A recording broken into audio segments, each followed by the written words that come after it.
the oars 3 times during these last 5 months. It's not very efficient for us right now, in part because of the modifications we had to do. We no longer fit all of our oars. We fit 22 out of the 50 oars we were built for.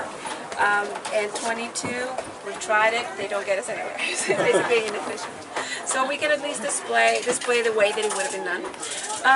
The other question would be the engines, and they're right here. They're 2 John Deere diesel engines, 150 horsepower. We have 1 full-time engineer that works on board. We've used them a lot. Not necessarily because we have wanted to, but some of you may be familiar with our palleted issues, and means that we've had to hurry from port to port in order to reduce our costs as much as possible, which is not what we intended to do and not necessarily very good for the structure. So we've used them a lot, and we've been at some points averaging about 8.8 knots. That's really fast. So unfortunately, we weren't able to calculate because I had some time off, and also because we do the watch system. Some changes are done while I'm off duty and not conscious, basically. So I'm not 100% sure, but a lot. On another note, on this side of the tent we have our little tiny galley. So the part over there that's really stretched is the sleeping area. This side where it's a little more wobbly, this is the galley. And we don't have an oven. We have 4 burners, we use propane, and we have 2 full-time cooks.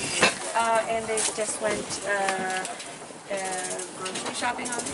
So we needed some more food, basically. This is what we do at most ports. Not all of them, but most. We have 2 fridges, and all of the food is stored beneath our planks here. So everything we need has to fit. If not, then we can't take it. One of the hard things to, right now at least, in my opinion, is to keep things cool and to have cold water and enough water, and ice is luxury. And yeah, lots of fruits and veggies, 3 meals per day, and yeah. But on another note, we have our mast and our yard with our sail. The info outside said that we were using our silk sail, and that's unfortunately not true right now. Our silk sail has a tear, so it was sent for repair. This one is our canvas sail. These 2 together weigh 1.5 tons, so to raise it we need lots of help.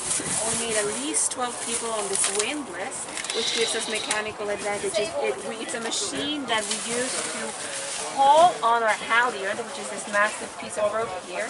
It goes to the top of the mast, and then it goes straight down the middle, and it's attached to the yard. So by pulling on that line, we're actually hoisting the yard upwards.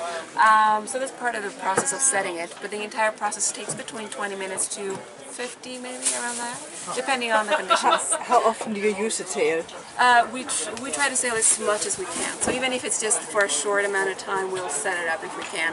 It does, because it needs so many people right now, it needs almost all 3 watches we have, then it does sort of mess a little bit with our schedule, obviously, and some people that should be resting don't get to rest because they have to help out, and sort of it's a little complicated, but at the same time that's why we're here. So we try to do that. And yeah, all the lines have specific purposes. The dark lines are made out of natural fibers, hemp, and we use tar to protect them. That's why they're very dark, and that's why you may be able to if you have a sensitive. If you're sensitive to smells, you might be able to tell that it's almost a little bit like oak or like being at a campfire, and that's from the